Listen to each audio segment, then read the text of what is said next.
Je voudrais du soleil vert, des dentelles et des théâtres, des photos de bord de mer, dans mon jardin d'hiver. Je voudrais de la lumière, comme en Nouvelle-Angleterre. Je veux changer d'atmosphère, dans mon jardin d'hiver. Ma fleur, sous la pluie de novembre, tes mains qui courent, je n'en peux plus de t'attendre. Les années passent, qu'il est loin, là je tombe. Nul ne peut nous entendre.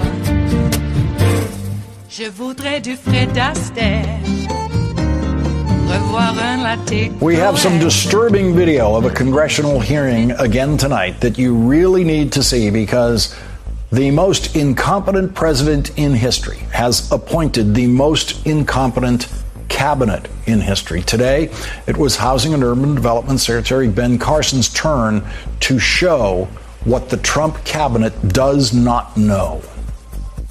Do you believe the substandard public housing conditions pose a risk to tenants' physical, mental, and emotional health? You already know the answer to that. Yes or no? You know the answer. Yes or no? I know the answer. Do you know the answer? Yes or no? Reclaiming my time. You don't get to do that. The time belongs to the gentle lady. That was freshman Congresswoman Ayanna Pressley of Massachusetts. Here is Congresswoman Nydia Velázquez of New York. Secretary, do you know how many people are in the waiting list for public housing and Section 8 vouchers? In your district, you mean? No, nationwide. There are hundreds of thousands. No, there are 4.4 million people, by the way. That's a number he should know. Secretary Carson's wild guess is that there are hundreds of thousands of people on the waiting list for public housing in America, but it's actually 4.4 million, 10 times more than he thought. He is supposed to be serving those people, but he does not even know that they exist. And then came freshman Congresswoman Katie Porter, and Secretary Carson literally did not know what she was talking about. I'm not asking you about the interest rate, sir. I'm asking you about debenture interest curtailment penalties. Explain. So FHA uses different servicing and conveyance procedures than the GSEs do. And the result of this is that the cost of servicing, mortgage servicing at FHA for a non-performing mortgage is 3 times the cost of doing the equivalent servicing at the GSEs for a non-performing loan. That tripling of cost in servicing, which then has the effect of reducing the credit availability to the American people, because when you drive up servicing costs, then servicers overlay with cost overlays, and it makes the loans more expensive for the very homeowners that FHA is designed to serve. So my question I'm trying to drive at here is, why is FHA, to use a term that I think we can both understand, lousy at servicing mortgages? Okay, I have not had any discussions about that particular issue, but I will look it up, find out what's going on. So as you look it up, I'd also like you to get back to me, if you don't mind, to explain the disparity in REO rates. Do you know what an REO is? An Oreo? No, not an Oreo. An REO. REO. Real estate? What's the O stand for? Organization? Owned, real estate owned. That's what happens when a property goes to foreclosure. Joining us now is Congresswoman Katie Porter, Democrat from California. Congresswoman Porter, thank you very much for joining us tonight. We really appreciate it. What was it like to be speaking to the Secretary of Housing and Urban Development and basically having to apparently teach him the elementary aspects of his job? It was disappointing, and frankly, it was frustrating. Look, these are real people's lives that he is supposed to be improving through providing quality housing and affordable housing and FHA loans, and he doesn't understand. And in fact, he thought it was my job to teach him.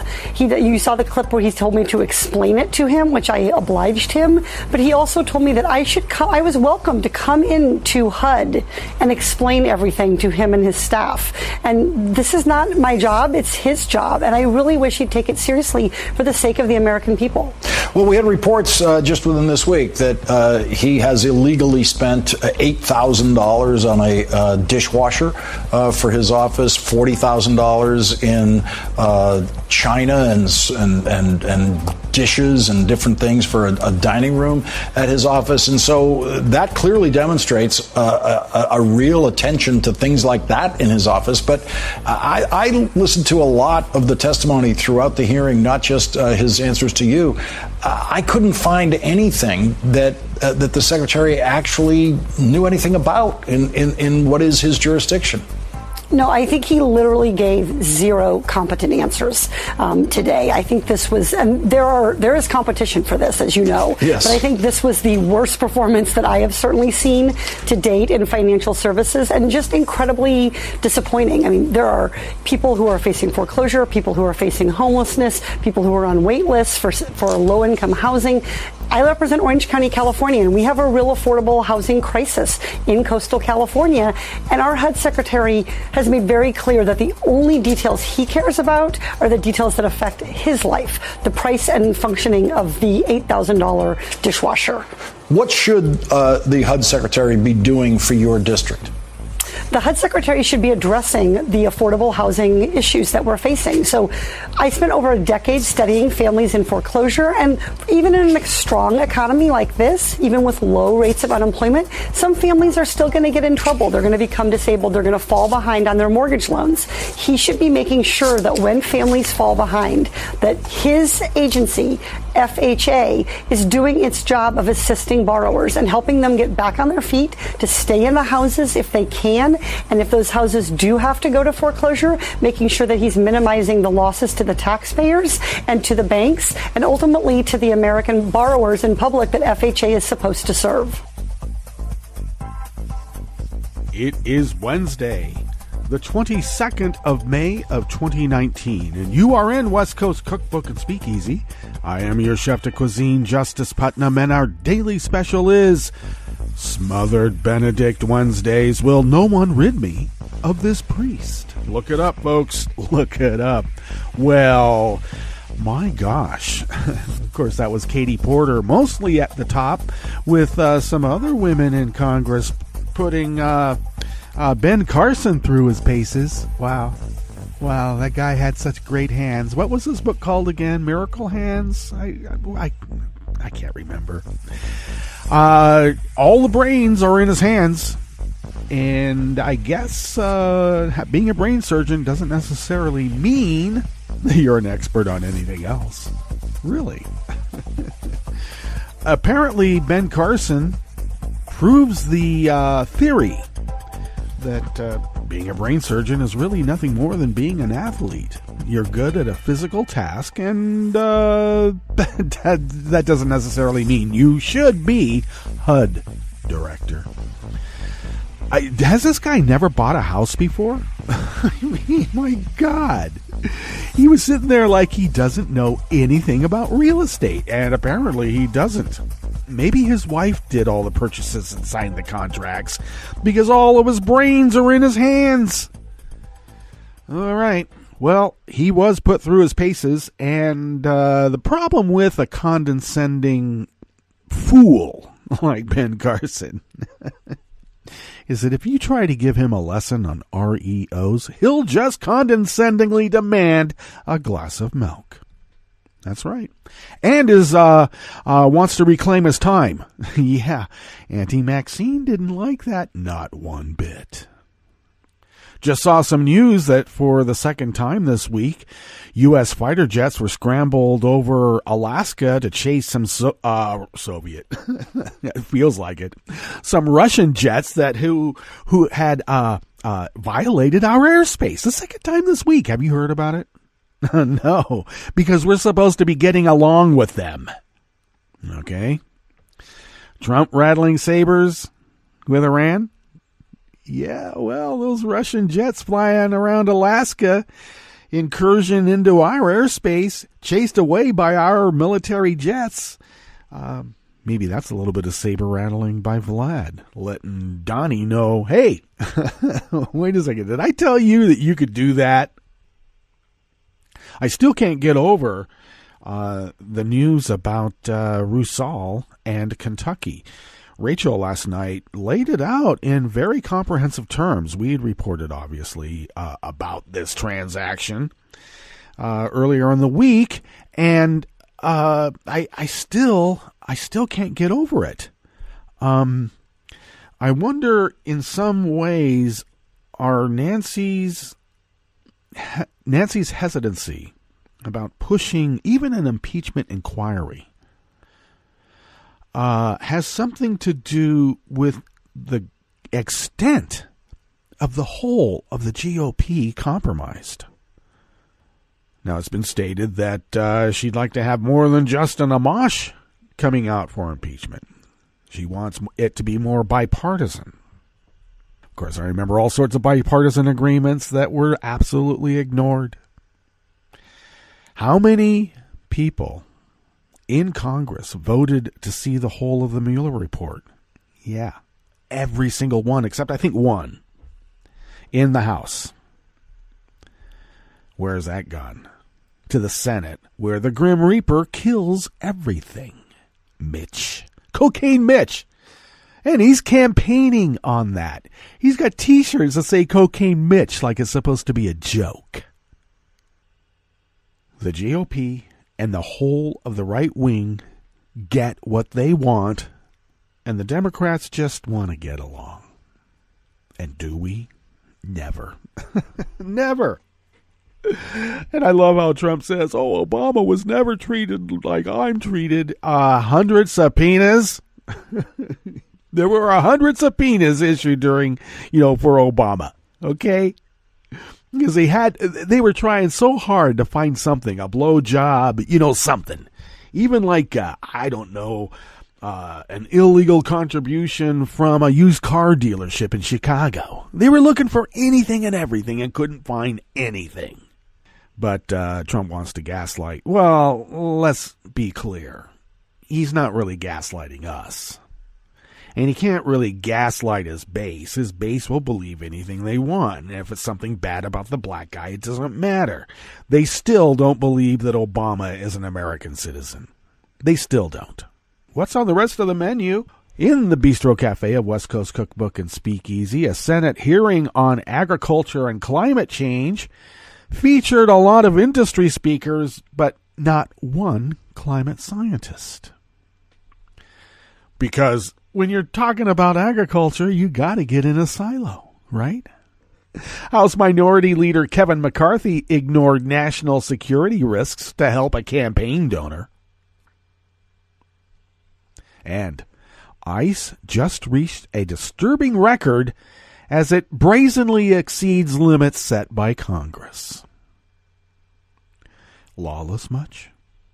After the break, we move to the chef's table, where tensions flare between Roma and hardline white nationalist extremists in Hungary. Wow. Echoes of World War II. Look it up.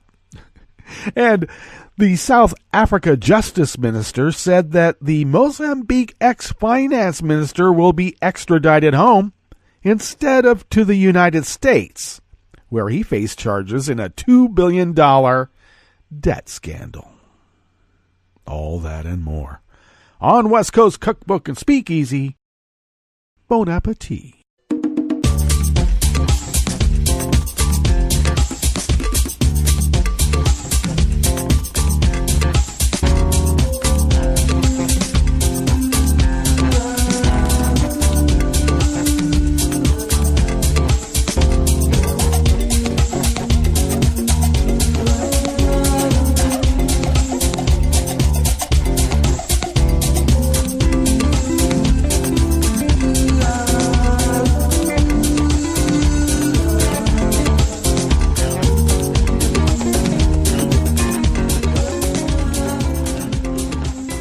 bottom of our homepage at netrootsradio.com. To the rightish of the page is the chat room link if you would like to engage there. Kelly Lincoln does monitor it, so do, please. To the leftish of the page at the bottom of our homepage at netrootsradio.com is the link to the Patreon contribute area, and if you could please become a recurring Patreon of Netroots Radio. Your recurring contribution helps us pay our bills, and also we are in a time of need. We are saving money to purchase new machinery since the existing machinery is wearing out. 8 years of continuous broadcasting here at Netroots Radio. Resistance Radio has been 24/7, 365, resisting as the founders originally intended. About halfway through that 8 years, we had to replace some machinery, and we're getting right to that point again.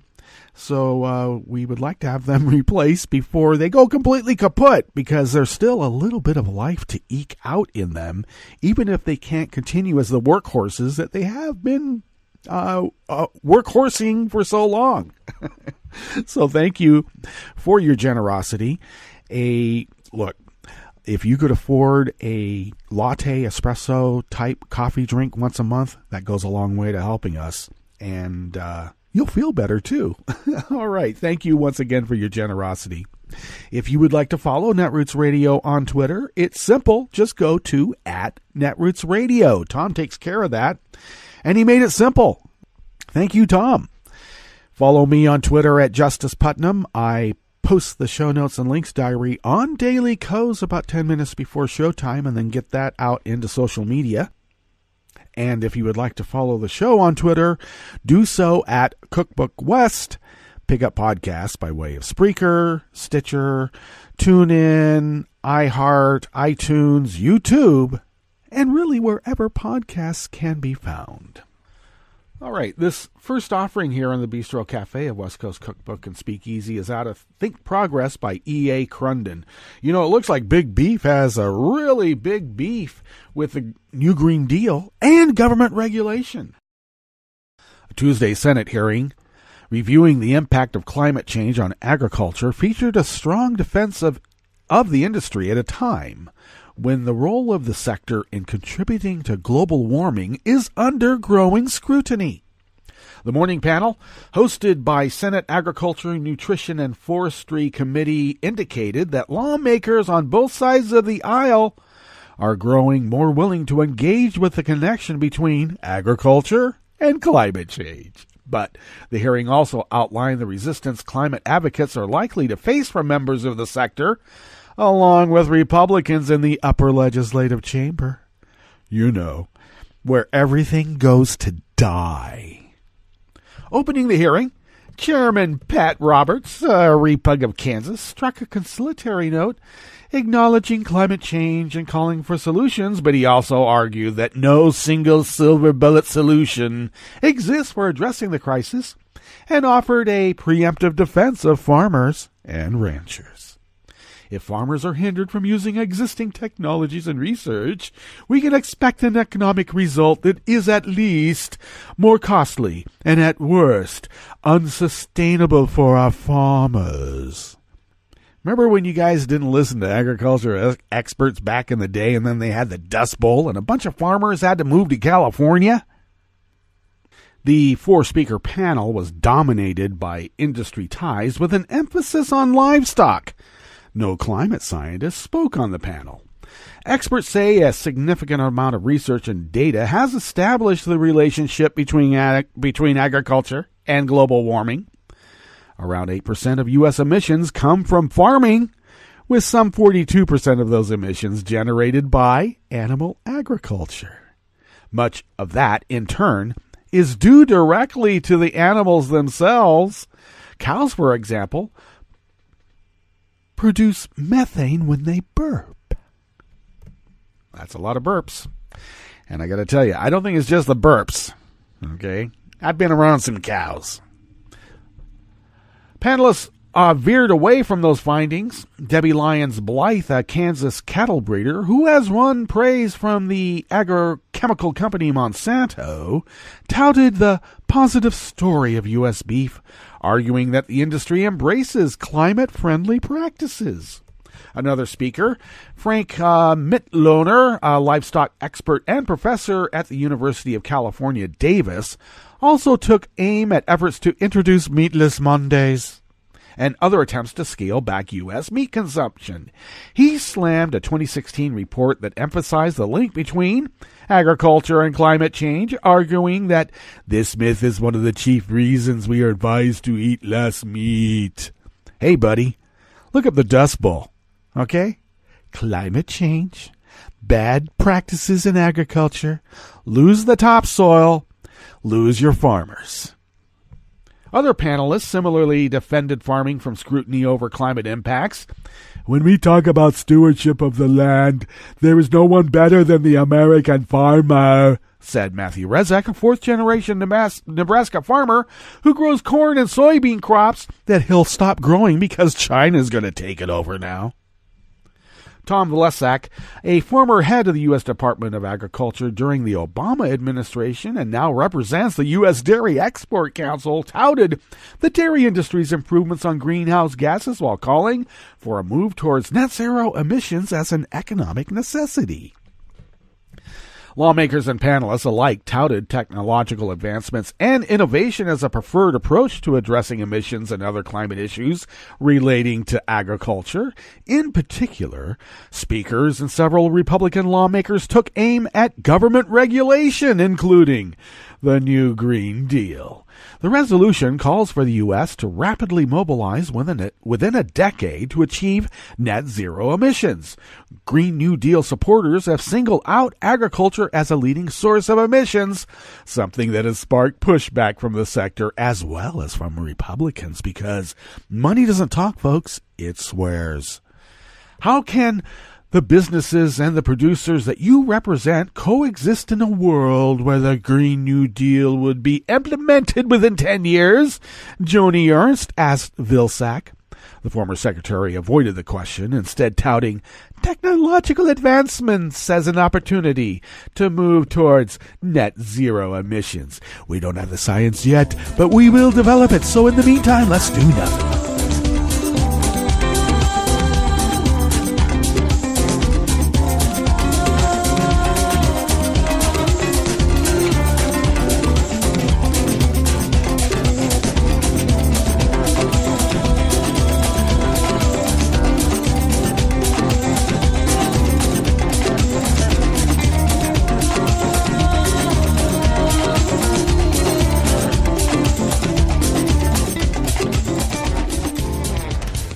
Desai Martin of Share Blue Media brings us this next offering here in the Bistro Cafe at West Coast Cookbook and Speakeasy, Smothered Benedict Wednesdays. House Minority Leader Kevin McCarthy ignored concerns over national security so he could help out a campaign donor last year. During funding negotiations to avoid a government shutdown, McCarthy objected to a bipartisan provision to limit the ability of Chinese companies to win contracts with the U.S. transportation system, even though that provision's goal was to protect U.S. national security and domestic manufacturing. McCarthy's objections are linked to BYD Motors, a division of a Chinese company that makes vehicles bought by local governments around the country, and also has a plant in McCarthy's district. McCarthy attended the 2017 ribbon-cutting ceremony for the plant, and the president of BYD Motors, Stella Lee, contributed more than $5,000 to McCarthy's campaign and affiliated political action committees that we know about, because you know how dark money works. BYD has received hundreds of millions of dollars in contracts in recent years, and concerns about BYD's influence in America's transit system causes bipartisan concern. And we here at West Coast Cookbook and Speakeasy did report on this, the national security issues that could arise from the Chinese government taking over our rail system as well. What's been abundantly clear by the Chinese government is they plan to assume a dominant position in the world by 2025 in all aspects, including economic. Representative Paul Mitchell, a Repug, said at a recent House hearing, "This is a threat to the security of this nation." The author of the provision, John Cornyn, Repug of Texas, brought up the issue of national security and also protecting American jobs. "I think we're right to try to protect America's national security interests, but also protect our domestic producers against that sort of unfair competition." But McCarthy overlooked the warnings brought by his colleagues.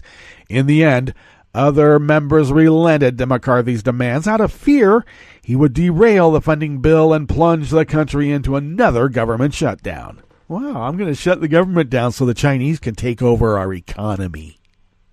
Kevin McCarthy has been championing a Chinese-owned company that is utilizing our tax dollars to gain a foothold in the American automotive industry.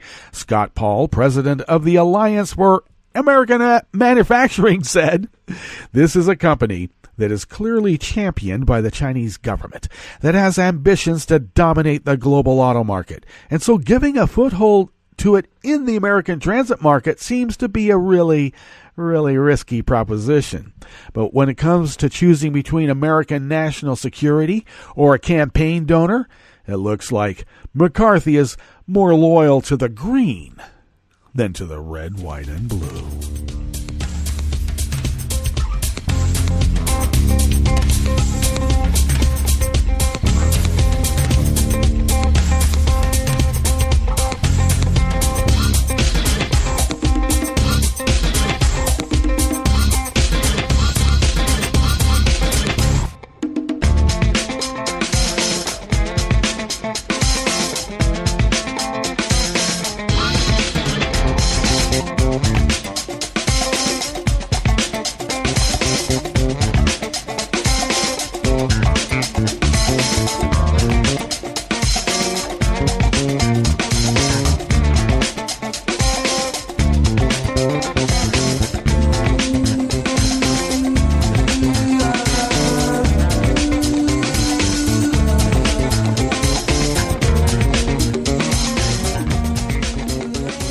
Gabe Ortiz, a front pager at Daily Kos, of course, brings us this final offering here at the Bistro Cafe of West Coast Cookbook and Speakeasy. Immigration and Customs Enforcement has yet again hit a grim record.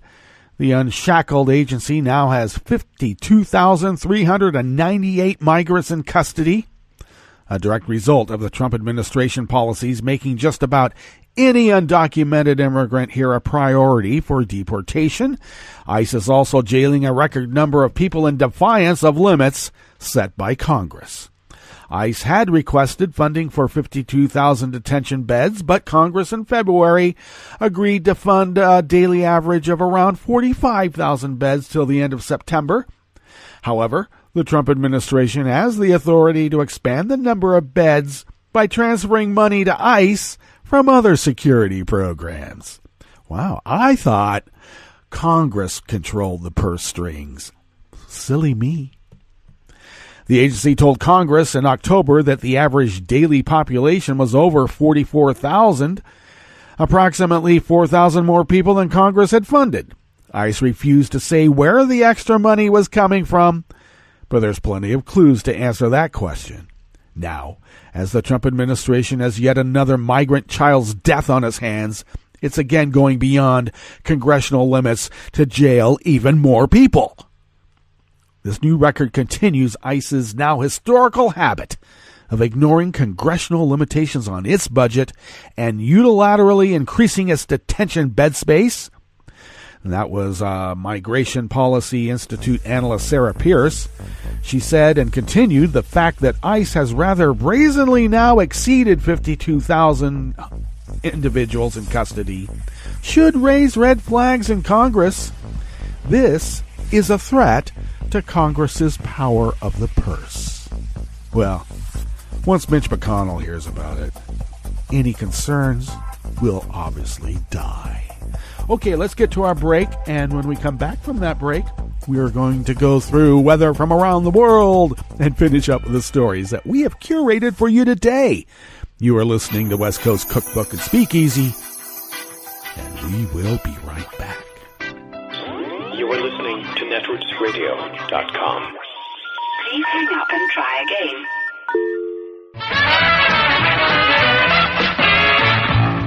From a point at sea to the circles of your mind, a new force is at work for planetary transformation. New radio for a new Earth.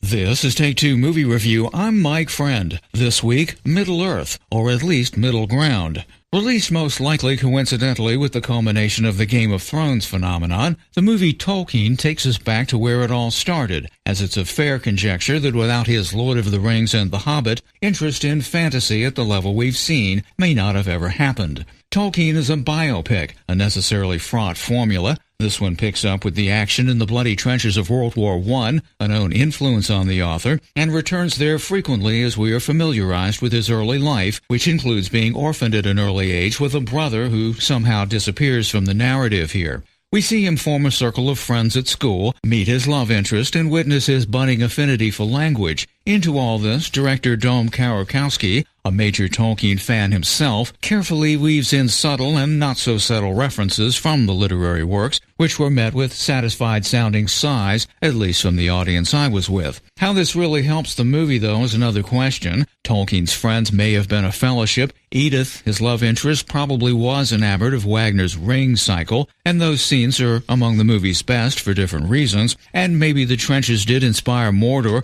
but after the third or fourth apparition in Battlefield Smoke, we have the idea. Though the acting from Nicholas Hoult as the lead and Lily Collins as Edith is first class, the period composition exquisite, and the direction impeccable, the characters feel truncated and developed only as far as necessary to keep the stream of life-to-works parallels going. Ultimately, Tolkien is a movie for fans, and if you are one, it will add to your knowledge of this beloved figure, and all without you having to worry if it'll win any awards. This has been Take Two Movie Review. I'm Mike Friend. Catch up with us at Take2MovieReview.com and feed us back on our page on YouTube.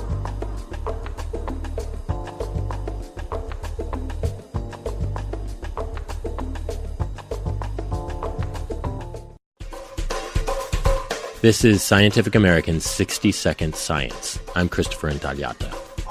You're probably not too interested in what some people call ABC gum, already been chewed. But for archaeologists, such gum, as long as it's really old, is a genetic goldmine. It's a bit like, Jurassic Park. Natalia Kashuba, a graduate student in archaeology at Uppsala University in Sweden. She's referring to that famous clip from the movie about how Jurassic Park scientists extract blood from a mosquito trapped in amber. Bingo. Dino DNA. Except in this case, it's human DNA. And it's not trapped in amber, but inside exceptionally old chewing gums, found at the site of an ancient hunting and fishing village on the west coast of Sweden. The samples look like chewed-up wads of modern-day gum. But don't think Wrigley's. This detritus is black sticky tar, distilled from birch bark. Kashuba has tasted modern-day versions and isn't eager to try it again. Not unless I'm paid for it. So why chew on something so unpleasant? Maybe because their gum wasn't for fresh breath. You could use it to seal your boat or seal your pots, so it was kind of a everyday use substance. Many of the gums have teeth marks too, so perhaps they chewed it to help shape it and in turn developed a habit, despite the taste, that today's tobacco chewers might relate to. Kashuba's team extracted and sequenced DNA from the ancient gum, and they found genetic evidence of 3 different gum chewers, 2 women and a man. It's the oldest human DNA found in Scandinavia, dating to about 8,000 BC. And because it more closely resembles the DNA of hunter-gatherers from Western Europe than from Eastern Europe, it also provides hints about how people ended up in what's now Sweden. The results are in the journal Communications Biology. The gum could still hold other clues about ancient diets or the bacteria these people had in their mouths. So given that we can learn so much from chewing gum, is it really that bad to stick it to the bottom of chairs and tables? For the benefit of future archaeologists? No, I still think that one should not spit it out any place just like that. So I think you should definitely throw it in the bin. But I won't blame these guys who spat it out 10,000 years ago. They did a good job then. Thanks for listening. For Scientific American's 60-Second Science, I'm Christopher Intagliata. This program is presented by the Centers for Disease Control and Prevention.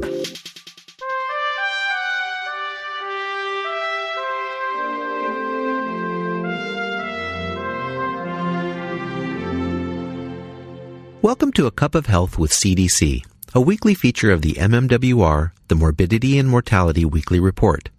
I'm Dr. Jeffrey Nemhauser, filling in for your host, Dr. Kathleen Dooling.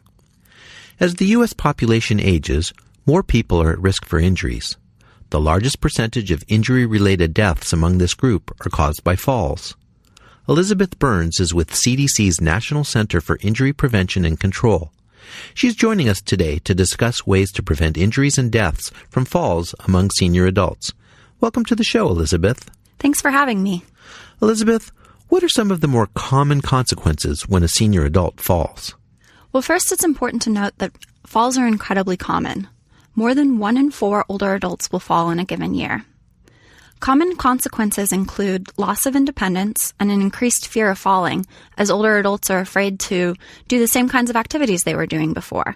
And this can actually lead to more falls, as older adults have less strength in their lower body. Common consequences include hip fracture and traumatic brain injury. And ultimately, in 2016, almost 30,000 older adults died because of a fall. So are falls more common in men or in women? Falls are more common in women, and more women go to the emergency department because of a fall, and more women die because of a fall. However, the rate of fall deaths are more common in men than women. What this means is that out of 100,000 men, more will die from a fall than out of 100,000 women. What are common causes of falls among older people? Getting on and off the toilet and getting in and out of bed are common causes of falls. Walking around the hallways at night when the lights are off is a common way people fall. There's also an increased amount of medications used in seniors, which have side effects like making them lightheaded, and that increases the risk of falls and is a common cause. With all of those factors, what are some ways our listeners can decrease their chances of falling? Older adults should talk to their healthcare provider or doctor about how they can decrease their chances of falling. This can be done during the annual wellness visit or during annual physicals. The doctor will recommend an exercise program that should increase strength and balance, or maybe refer you to a physical therapist. Additionally, they can look through your medications and perhaps reduce your doses or suggest medications that decrease your chances of falls. Are there things we can do to modify our homes to prevent falling? Oh, absolutely. Installing grab bars on the side of the toilet, making sure that rugs are taped down or removed, making sure that there's lighting in the hallways are all really simple ways that an older adult can modify their home to prevent falls. Where can listeners go to get more information about preventing falls? Listeners can go to cdc.gov/study, and that's spelled STEADI. Thanks, Elizabeth. I've been talking today with Elizabeth Burns about ways to prevent fall-related injuries and deaths among senior adults. Improving strength and agility through regular exercise and removing potential obstacles in the home can help decrease the risk for falls. If you or a loved one is older and struggle with mobility, talk with a healthcare provider about ways to decrease the risks for fall-related injuries and death. Until next time, be well. This is Dr. Jeffrey Nemhauser for A Cup of Health with CDC.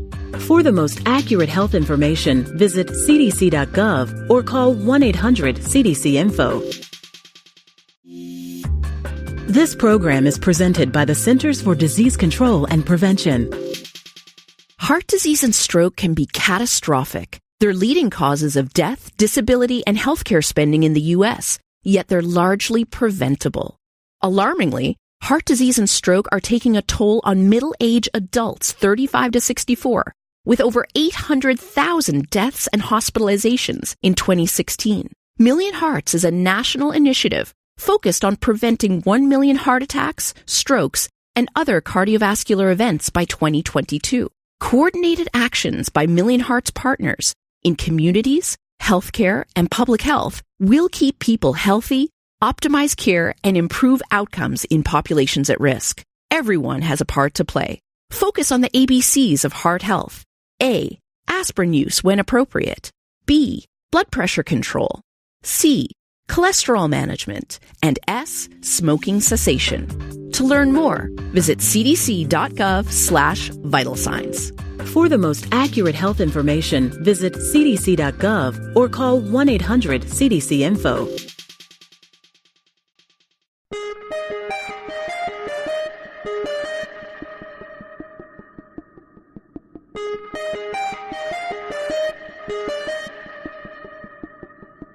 Hi, I'm Tom Hartman, and since you're listening to netrootsradio.com, show your progressive side and go to the donate button on the bottom of the homepage. It's progressives like you who power Netroots Radio and keep the progressive message beaming everywhere 24 hours a day. Just go to our donate button at the bottom of netrootsradio.com. Thank you for keeping progressive radio at full power.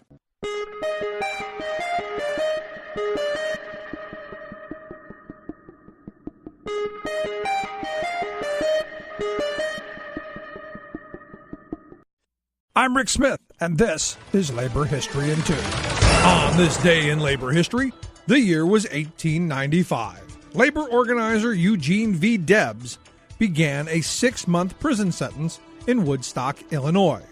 Debs was the leader of the American Railway Union that had led a nationwide boycott and strike against the Pullman Palace Car Company in 1894. Federal troops had brutally crushed the strikes. But bullets and bayonets were not the only federal weapon. On July 2, 1894, a federal circuit court in Illinois issued an injunction against Debs and other labor leaders. The stated basis of the injunction was that the boycott interfered with the delivery of the U.S. mail. The injunction prohibited Debs from doing anything to encourage participation in the boycott. The New York Times recognized that the broadness of the injunction made it a Gatling gun on paper. It was aimed to cut down the power of the workers' union. Injunctions would remain a powerful anti-union tool for the next 4 decades, until laws were passed limiting their power. Debs was found to be in contempt of court for violating the order. He appealed the decision, and the case went all the way to the U.S. Supreme Court. Among Debs' defense team was a young lawyer named Clarence Darrow. Darrow would go on to become a legal champion for working people. The Supreme Court upheld the legality of the injunction, and Eugene Debs reported to prison. While serving his sentence, he spent much of his time reading. It began his political transformation and caused Debs to begin to question the capitalist system that seemed rigged against working people who dared to try and stand up in solidarity. Soon after prison, he became a socialist, running for president 4 times. In November, Debs finished his sentence and returned to Chicago to a crowd of thousands of cheering friends, supporters, and workers. Labor History in 2 brought to you by the Illinois Labor History Society and The Rick Smith Show. I read the news today, oh boy. It's time for Nicole Sandler's What's News from NicoleSandler.com and the Progressive Voices Network. In recent weeks, a group of states, including Missouri, Alabama, Georgia, Mississippi, Kentucky, and Ohio, all voted to make abortions nearly illegal after 8 weeks. This week, women are fighting back. On Tuesday, thousands of people across the country marched as part of the more than 500 Stop the Bans protests all across the nation. The Washington Post obtained a confidential IRS memo that says the president's tax returns must be given to Congress unless the president takes the rare step of asserting executive privilege. It's a stance that directly contradicts the Trump administration's justification for denying Congress's requests for them. The 10-page unsigned draft memo was prepared by a lawyer in the Office of Chief Counsel in the fall after Democrats made it clear they'd probably see copies of Trump's tax returns under a 1924 law that states the Treasury Secretary, quote, shall furnish tax returns to Congress. Trump has said he'll fight this all the way to the Supreme Court. Members of Congress were finally briefed Tuesday on what's happening with Iran by Secretary of State Mike Pompeo, Acting Defense Secretary Patrick Shanahan, and the Chairman of the Joint Chiefs of Staff, General Joseph Dunford, before taking questions. Here's Stranahan. We have deterred attacks based on our reposturing of assets, deterred attacks against American forces. Our biggest focus at this point is to prevent Iranian miscalculation. We do not want the situation to escalate. This is about deterrence, not about war. We're not about going to war. This is about continuing to protect our interests in the Middle East and conducting the missions that we are there to perform. something just feels fishy here. This is how Bernie Sanders responded to the briefing. I worry very much that intentionally or unintentionally, we can create a situation in which a war will take place. And let me tell you, I think when you do that, you're talking about a war that will go on and on and on. And I hope that the Congress does everything it can to remind this president about the Constitution of the United States. Sometimes we forget it, but some of us learned in school that it is the Congress that determines whether or not this country goes to war and not the President of the United States. The House Democratic Caucus is meeting Wednesday morning for a briefing by leaders on oversight and investigations. Yes, an update on where we go now. There is a growing group of House Democrats calling for opening an impeachment inquiry. Stay tuned.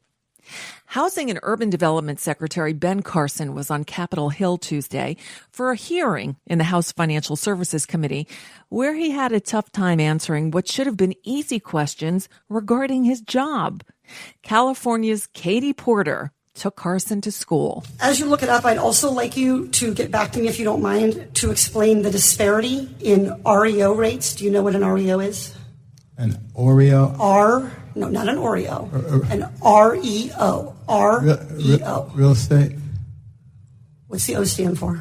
Organization? Owned. Real estate owned. That's what happens when a property goes to foreclosure. We call it an REO. Mm-hmm. And FHA loans have much higher REOs. That is, they go to foreclosure rather than to loss mitigation or to non-foreclosure alternatives like short sales than comparable loans at the GSEs. So I'd like to know why we're having more foreclosures that end in people losing their homes with stains to their credit and disruption to their communities and their neighborhoods at FHA than we are at the GSEs. Wow. That's all I can say to that. Wow. But apparently Carson thought the whole thing was a joke, as evidenced by how he spoke to Congresswoman Ayanna Pressley. Do you believe the substandard public housing conditions pose a risk to tenants' physical, mental, and emotional health? You already know the answer to that. Yes or no? You know the answer. Yes or no? I know the answer. Do you know the answer? Yes or no? Reclaiming my time. You don't get to do that. Oh. The time belongs to the gentle lady. There's more extreme weather on the way, and unfortunately, I guess get used to it. About 28 million people are under the threat of severe weather Wednesday as a strong spring storm continues to wreak havoc from the Plain States to the Midwest to the South.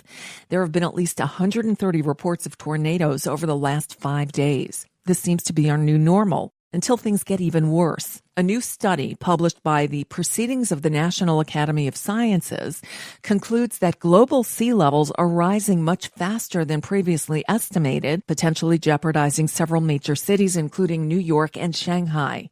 The study says the oceans could rise by more than 6 feet if emissions continue unchecked by the end of the century. If that happens, it would swamp cities and displace as many as 187 million people. The unexpectedly rapid rise in sea levels is due to the accelerating melting of ice sheets in Greenland and Antarctica. And that's just a bit of what's news for now. I'm Nicole Sandler. If you appreciate these reports and the Nicole Sandler Show, I hope you'll consider making a contribution. My work is 100% listener supported, and I can't do it without your help. There's more information at NicoleSandler.com/donate.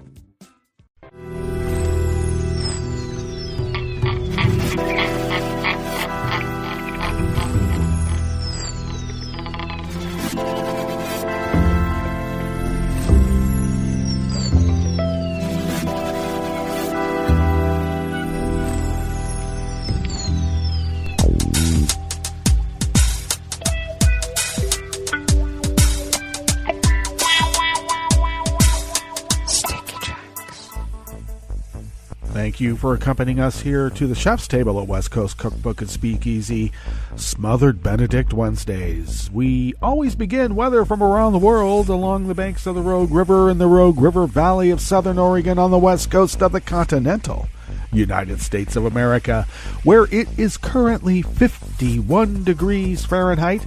We are expected a high of about 71. Cloudy conditions throughout the day, some late afternoon sun. And then tomorrow we should be partly sunny throughout the day. Overnight low in the mid to low 50s. Tomorrow we're expected a high in the mid 70s. Winds are out of the north-northwest at 5 to 10 miles per hour. And will be shifting out of the west-northwest later in the afternoon. And then back to the north-northwest at 5 to 10 miles per hour tomorrow morning. Grass pollen is rated very high.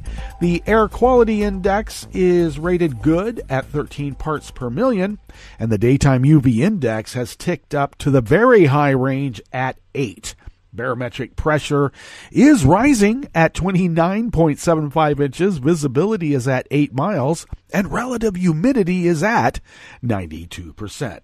We did have quite a bit of rain overnight and yesterday and the preceding days. We're going to have a little bit of a drying out period, and then on the weekend, Memorial Day weekend, looks like late Saturday and through Monday, we're expected to have just about 3/4 of an inch of rain falling in those 2 to 3 days. So I guess we'll look forward to that. Weather from around the world is brought to you by people's personal weather stations that they purchased. These people planted these purchased personal weather stations somewhere on their property, and these people positively live around the world. London is 70 degrees and fair. Paris is 73 degrees and sunny. Rome is 71 degrees and partly cloudy. Kiev is 71 degrees and fair. Kabul is 66 degrees with a light rain shower. Hong Kong, 77 and mostly cloudy. Tokyo is 66 degrees and partly cloudy. Sydney, Australia is 65 degrees and partly cloudy. San Francisco, California is 55 degrees and sunny with another wind advisory on the bay and offshore. They had some big-time winds yesterday during the day. It did die down a bit during the baseball game later on in the afternoon, though, or early evening, to be exact. And New York, New York is 68 degrees Fahrenheit and sunny. Wow, I'd like to be in the Big Apple today. Wouldn't anyone? And that is weather from around the world, brought to you by people's personal weather stations that they purchased. These people planted these purchased personal weather stations somewhere on their property, and these people positively live around the world.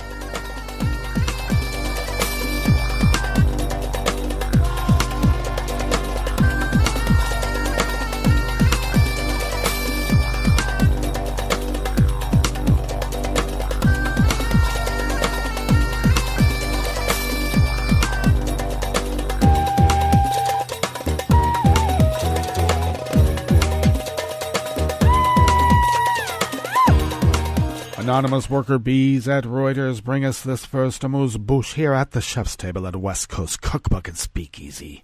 Now remember, Roma is the proper way to refer to what we used to know as gypsies. Now let's be clear, gypsies is a derogatory term, so let's not use it anymore, even though it really is part of the nomenclature. I've written many a poem with the term gypsy in it, in a very loving way, but let's refer to them as Roma. Please. Several hundred radical nationalists, including hardline extremists, protested in a small town in eastern Hungary yesterday, Tuesday, against what they call Roma crime. In the town of Toragzanta-Makilos, east of Budapest, a few hundred Roma, mostly men, held a counter-protest commemorating the killing of innocent Roma in a series of shootings a decade ago that traumatized the country and helped give rise to the political far right. Although no violence ensued on yesterday, the groups faced off in a way that has been largely unseen in recent years after a turbulent and sometimes violent period shook Roma-Hungarian ties about a decade ago. A new political group named Our Homeland Movement. Homeland? Sounds Teutonic, doesn't it? Because it is. An offshoot of the former far-right party Jobbik called for the radicals' protests, which unnerved the town's large and mostly impoverished Roma community. They go to a Roma town to have this protest against Roma white nationalists. Sounds familiar, doesn't it? The root cause was a fight last month between a Roma man and non-Roma locals in a bar that was captured on video by someone and spread via social media by our Homeland Chairman, Laszlo Toraxe. It had more than 200,000 followers on Facebook. Well, Facebook shut down that guy's page in response to his call for the protest, saying it had violated a protected minority. The extremist movement was founded last year by former members of Jobbik, a party that rose to prominence a decade ago in a hardline anti-Roma message.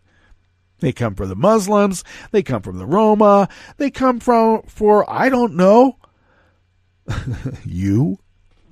After Jobbik failed to weaken the ruling Fidesz's party lock on power in elections last year, Toraxe quit and formed Our Homeland, which allies itself with openly Nazi and ultra-radical fringe groups and calls on the government to step up against gypsy crime, a term once coined by Jobbik. Roma residents in the town rejected the wholesale criminalization of all because of the transgressions of a few. Should we be following that behavior always? They said they suspected politicking behind Toraxe's presence, as Our Homeland is one of 9 parties running for representation in the European Parliament in elections on Sunday. And the ruling Fidesz party is expected to score a major win on the vote. Now, Roma activists said that Our Homeland move to enlarge personal crimes is just a political move. There are no collective crimes. But Our Homeland wants to attract former Jobbik voters.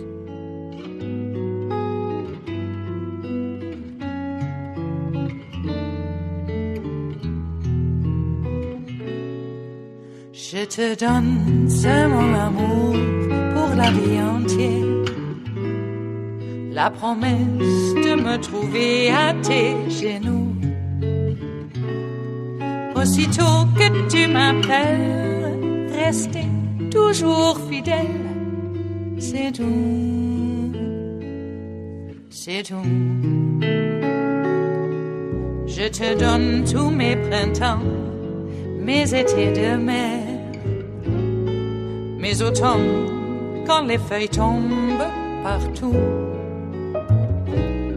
Si ce n'est pas une bonne affaire, je te donne tous mes hivers, c'est tout. Even more anonymous worker bees at Reuters bring us this final amuse-bouche here at the chef's table at West Coast Cookbook and Speakeasy. Mozambique's former finance minister Manuel Chang will be extradited to his home country, where he is wanted on charges related to a $2 billion debt scandal. South Africa's Justice Minister Michael Mashuta said yesterday, Tuesday. Chang had been in custody in South Africa since December, when he was arrested at the request of the United States for his involvement in a $2 billion of borrowing that U.S. authorities say was fraudulent. During his time as finance minister, Chang signed off on the loans, which were guaranteed by the government, although some of them were not disclosed. Mozambique's subsequent acknowledgement of the undisclosed borrowing prompted donors to cut off support and triggered a currency collapse. The South African minister had to decide whether to have Chang extradited to Mozambique or the U.S., following requests from both countries. I am satisfied that the interest of justice will best be served by acceding to the request by the Republic of Mozambique, he said in a statement. I have decided that the accused, Mr. Manuel Chang, will be extradited to stand trial for his alleged offenses in Mozambique. Masutha said he considered in his decision that Chang was a citizen of Mozambique and that he had requested to be extradited to his home country, among other things, because who trusts the United States these days? Sad, isn't it? All right, that brings us to the end of our broadcast period for the day, but you know that Netroots Radio is going to broadcast on all day and all night. That's what we do. We're going to meet up tomorrow for Metro Shrimp and Grits Thursdays, so stay tuned to Netroots Radio all day and all night for all the breaking news as it breaks. And we'll meet up here tomorrow, right here, in West Coast Cookbook and Speakeasy. Bon appetit.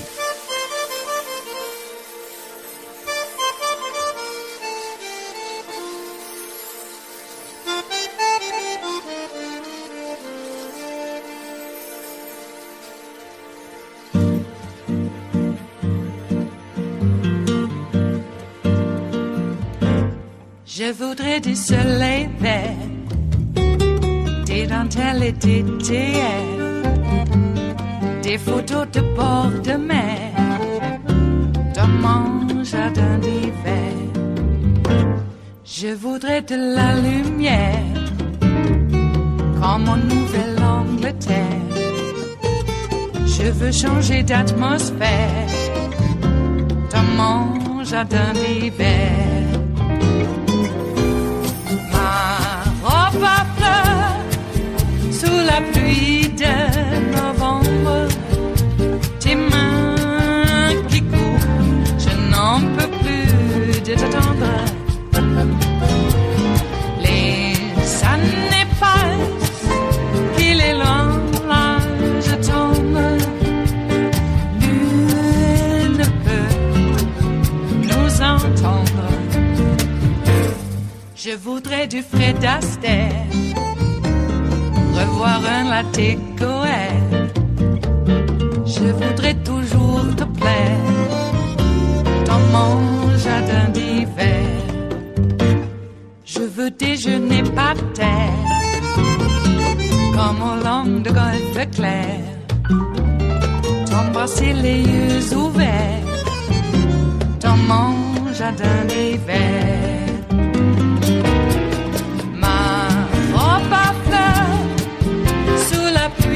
De novembre, tes mains qui courent, je n'en peux plus de t'attendre. Les années passent, il est loin, là je tombe. Nul ne peut nous entendre. Ba-da-da-dum-di-da-dum.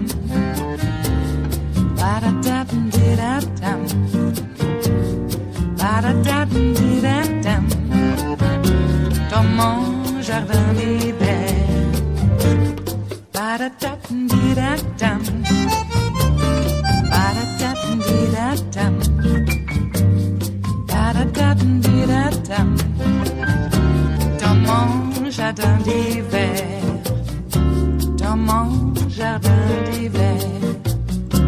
Dans mon jardin d'hiver.